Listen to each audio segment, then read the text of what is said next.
Soir d'info qui reçoit Dr Khadim Bamba Ngom, coordonnateur de la semaine du patrimoine de Cheikh Ahmadou Bamba. Bonsoir Dr Ngom. Bonsoir Madame Sissi. Merci d'avoir accepté notre invitation. C'est moi qui vous remercie. Alors la semaine a démarré le 2 janvier dernier au Musée des Civilisations Noires par le vernissage d'une exposition de photos, 6 photos au total du fondateur de la confrérie mouride, des photos que vous avez acquises à l'issue d'une vente aux enchères en France et plus précisément à Lyon. Avant d'en venir au contenu des photos, des images, est-ce que vous pouvez nous parler un peu du processus d'acquisition de ces photos, l'histoire, on va dire, un peu inédite autour de ces photos et de leur acquisition? Merci beaucoup. Donc c'est une question très intéressante car elle renvoie à un long processus. Ces photographies ont été prises par l'architecte de la grande mosquée de Diourbel le 11 mars 1918. C'était lors de la pose de la première pierre. Un moment historique, on sortait de la Première Guerre mondiale. C'était un contexte particulier sur le plan médical au Sénégal et en Afrique de l'Ouest. On était sorti d'une pandémie de la peste. Serigne Touba, de par sa grandeur d'âme, de par sa vision, de par sa dévotion, a posé la première pierre de cette mosquée qui était le symbole de sa victoire et de son retour triomphal. Donc cet architecte qui est parti de Bordeaux, qui est passé par l'Algérie, qui est arrivé en France, qui est arrivé au Sénégal, qui est l'architecte de la grande mosquée de Dakar, la grande poste de Dakar, donc était également l'architecte de cette mosquée. Donc c'est lors de la pose de cette première pierre de la grande mosquée de Diourbel que ces photographies ont été prises. Ensuite il est reparti en France, il est décédé vers les années 1939. Et ces photographies ont été héritées par ses proches et perdues. Ensuite retrouvées par un brocanteur qui s'appelle Mathieu Roblin, qui les avait acquises de manière très fortuite et les avait mis en vente dans un site de vente en ligne qui s'appelle Delcamp. Pendant 18 jours, les mourites ne s'en sont pas rendus compte. Et de manière très hasardeuse, entre guillemets, les enchères sont parties jusqu'à certaines sommes. Ayant pris connaissance de la valeur et de la qualité du produit qu'il avait, les avait retirés de la vente aux enchères. Dans un second temps, il les a fait expertiser et remis à une maison de vente qui s'appelle la maison Delcamp, de la maison de Bac. Donc c'est ce 11 mars 2023 que nous avons constitué un collectif mourite pour essayer d'acquérir ces photos, et par la baraka de Serigne Touba, nous les avons acquises et nous les avons ramenées auprès du Khalife général des Mourides. Et c'est ce qui aujourd'hui explique l'organisation d'une semaine du patrimoine de Cheikh Ahmadou Bamba. Donc une semaine que vous avez démarré, comme je disais tantôt, avec un vernissage de cette exposition, d'une exposition photo au Musée des Civilisations Noires. Pour ceux qui nous regardent et qui n'ont pas encore eu l'occasion d'aller au musée, qu'est-ce qu'on peut voir sur ces photos? Ces photographies, en effet, ont été un déclic. Un déclic pour une prise de conscience de tout le potentiel que regorge le patrimoine du Saint-Homme. Nous avons été guidés, nous avons été orientés par le Khalife général des Mourides, Serigne Mountakha. Nous lui souhaitons une très longue vie et une très bonne santé. Amin. Après avoir vu ces photos, il s'est exclamé du moins, en disant que c'était lui, d'abord pour les authentifier.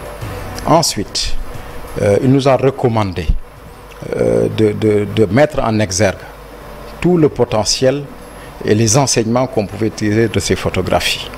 D'où la thématique particulière de cette semaine qui est Cheikh Ahmadou Bamba, une opportunité pour l'humanité.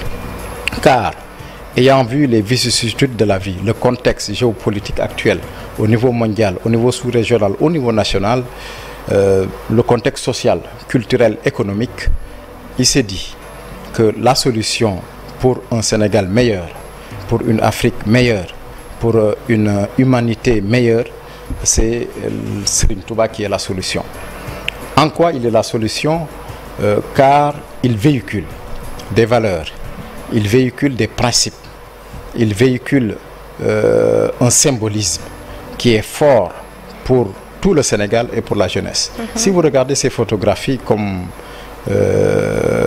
vous avez posé la question, vous vous rendez compte que le guide était en train de travailler, était en train de poser une première pierre pour une très grande mosquée qui était l'édifice le plus valeureux en Afrique de l'Ouest et au Sénégal actuel en son temps. Et dans l'islam. Et dans l'islam. Si vous regardez ces photos, il était en train de prier. Donc ce qui constitue les deux mamelles du mouridisme, la dévotion et le travail. Vous sentez sur ces photographies tout le respect, toute la dignité et toute la splendeur du saint homme. Donc ces photographies nous permettent de mettre une image sur une figure historique emblématique qui est le père fondateur de la Mouridia et le fort fondateur de la nation sénégalaise. Donc ça constitue un ciment pour pouvoir se regrouper, se retrouver autour de ces valeurs, en effet pour pouvoir en tirer le maximum possible, en faire bénéficier. Car on est au rendez-vous du donner et du recevoir, comme disait le président Senghor. Nous devons proposer à l'Afrique, nous devons proposer à l'humanité toutes ces valeurs qui sont ensevelies dans l'enseignement de Serigne Touba et en général des pères fondateurs de la nation sénégalaise et de nos illustres chefs religieux. Alors, ces valeurs incarnées par ces photos feront l'objet de débats demain, jour de clôture de la semaine du patrimoine. Ce sera donc dans un hôtel de la place. Vous allez échanger autour de ces valeurs que vous venez d'évoquer. Il s'agit de la paix, de la bonne conduite, du travail, de la dévotion, du retour aux principes divins. Et vous évoquez dans une interview la tradition du Madial. Qu'est-ce que vous entendez par la tradition du Madial? Du Madial. Madial. Oui, je ne me rappelle plus de la chronique particulière que vous évoquez, mais c'est une tradition mouride. Eh bien, c'est pour pouvoir se regrouper afin de pouvoir travailler ensemble. C'est le principe dans le mouridisme. Le travail est un principe sacro-saint. C'est érigé et élevé au rang de dogme. C'est une certaine sacralisation. Donc, et ce travail permet d'aboutir à un fruit, d'aboutir à un agrément, d'aboutir à pouvoir se unifier afin de pouvoir matérialiser le vœu du guide. Le ndigal étant le cordon ombilical qui lie le talibé et le disciple, Serigne Touba et le disciple. C'est avec cette tradition de travail, de persévérance que nous avons eu de grands succès. La grande mosquée de Diourbel en est une preuve patente. La grande mosquée de Touba, l'acheminement des chemins de fer, la grande mosquée de Massalikul Jinan, la grande université qu'a érigée Serigne Mountakha à Touba en mode fast-track en 18 mois avec un investissement colossal, avec un investissement endogène qui a été fait par les mourides et pour les mourides et qui est d'une portée importante car c'est un investissement sur le capital humain, sur l'instruction, sur l'élévation sur le plan spirituel. On aura des mourides, des Sénégalais bien formés, aussi bien sur le plan spirituel que sur le plan temporel. Alors, l'exposition au musée des civilisations noires offre aux visiteurs la possibilité de voir le patrimoine de Cheikh Ahmadou Bamba, du vénéré Cheikh Ahmadou Bamba, ses effets personnels, ainsi que la maquette d'un musée, le musée Barkelou. Est-ce qu'on peut avoir une idée des effets dévoilés au grand public et qu'est-ce qu'on peut savoir en plus sur le musée? Sur le musée, notamment comment est née cette idée de musée et surtout à quand sa concrétisation? Oui, c'est en continuité de ce qu'on disait tout à l'heure. Le musée est le complément d'un puzzle qui était l'université. Quand vous allez à l'université, il y a plusieurs UFR. Il y a la maison des Khassaïd, il y a la maison du Coran. Et le musée sera érigé à côté de la maison des Khassaïd. C'était un vœu pieux qui a longtemps été évoqué par les mourides, notamment le précurseur Serigne Chérif Fanta Madi Mbacké Falilou, que je salue au passage, qui a eu cette idée, qu'il a menée depuis plusieurs décennies. Donc il était un peu précurseur même en la matière, car les notions de patrimoine et de musée ne nous sont pas très familiers. Mais avec ces photos, il y a eu ce déclic. Et le Khalif a donné pour recommandation que ce musée qui était porté par Serigne Chérif soit mis et implanté dans l'enceinte même de l'université. Et le mode de financement est classique et spécifique aux mourides. C'est un mode de financement endogène, très autonome. On compte sur nous-mêmes, sur une donation interne. Ces photographies sont reproduites, seront vendues, en tout cas troquées, avec des sommes symboliques de 2500, 3000 et 5000 francs. Elles seront reproduites dans ce cas-là? Elles sont reproduites, c'est des duplicata. C'est des duplicata. Les photographies originales restent ce qu'elles sont. Il y a une particularité, il y a une version collector en série limitée qui sont imprimées à 500 exemplaires, car le Khalif, général des Mourides, Serigne Mountakha, dans sa bonté, dans sa miséricorde, quand nous sommes venus lui présenter ce projet, sa première réaction a été de dire que j'en prends 100 pour 100 mourides, c'est-à-dire qui en voudraient, mais qui n'auraient pas peut-être les moyens de pouvoir les acquérir. Il s'en est pas limité là. Il a dit que je vais faire une dédicace. Il a écrit de par sa propre main pour remercier les acquéreurs et leur enseigner tous les bienfaits qu'on peut tirer pour l'œuvre de Serigne Touba. Et il l'a signé, Serigne Mohamedoul Mountakha Ibn Mohamedul Bachir, Ibn Cheikhoul Khadim. Et cette version, c'est la version collector qu'on est en train de vendre à 1 million. C'est en train de partir comme des petits pains. Nous remercions tous les acquéreurs et ça a une symbolique particulière. Celui qui achète une photo, c'est comme s'il avait contribué par une brique dans la construction de ce musée. Le musée Bakhelo. Mais au-delà de cela, cela va être donc, on va dire, démocratisé puisque tous les fidèles de la communauté pourront en bénéficier à travers des modiques sommes de 2500 à 3000 francs CFA, c'est ça? Absolument. Et puis ce musée est d'une symbolique assez particulière et d'une importance capitale. Car si vous allez en Turquie, au palais de Topkati, on vous dit c'est le musée du prophète. Voici son manteau, voici ses cheveux, voici, etc. Donc, et ça fait presque plus de 1000 ans. Donc ça nous permettra de pérenniser le legs laissé par Cheikhoul Khadim, sa progéniture, les cheikhs, la voie mouride en général. Quand vous irez, pour ceux qui ont eu la chance de visiter le musée des civilisations noires, on a pu exposer son manteau, on a pu exposer son bonnet, on a pu exposer ses théières, ses encriers et ses cheveux. Et puis voilà. Et puis c'était d'une émotion assez particulière quand vous rentrez dans le musée, chose extrêmement parlante. Vous sentez encore l'odeur que dégageaient ces affaires. Donc c'est d'une portée symbolique assez importante. La maquette du musée a été exposée là-bas. Je profite de l'occasion pour remercier une personne, Serigne Abdoulaye Charabi, qui a été d'une importance capitale pour la réussite de cette exposition, car il nous a fourni la plupart des objets qu'on a pu exposer.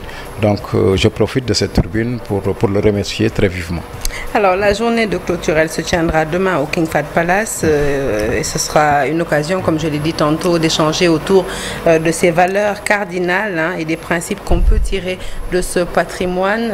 Est-ce que vous pouvez nous parler un peu du programme de la journée de demain? Oui, c'est un programme très riche qui sera axé sur les différents domaines qu'on a pu évoquer, qui va commencer aux alentours de 10 heures avec une ouverture par le ministre de la Culture, monsieur Aline Sow. Ensuite, une leçon inaugurale qui sera prononcée par le professeur Ibrahima Thioub, qui est l'ancien recteur de l'université de Dakar sur le symbolisme de ce patrimoine et puis l'historicité.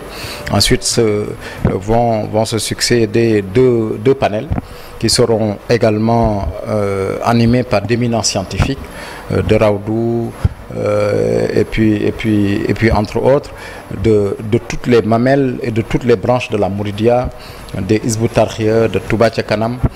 Tous les scientifiques de la voie vont se retrouver autour de ces panels pour la préservation, pour l'état lieu de ce patrimoine. Ensuite, sur ce mode de financement endogène qu'on énonçait tantôt, voilà, ensuite se terminera par une séance, par une cérémonie de clôture qui sera présidée par le chef de l'État à partir de 16h. Donc la mise en place pour la cérémonie de clôture est prévue à 15h.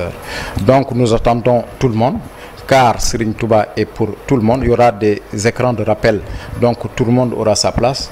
Des repas seront distribués, car nous sommes des mourides et il fait partie de ce patrimoine. Les bernés seront au rendez-vous, le café Touba sera en rendez-vous, car c'est un pan important du patrimoine mouride.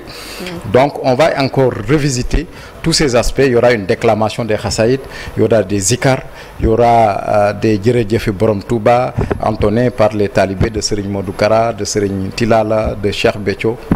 Donc tout le monde sera là. C'est la voie mouride dans sa globalité, dans une communion pour célébrer le Saint-Homme.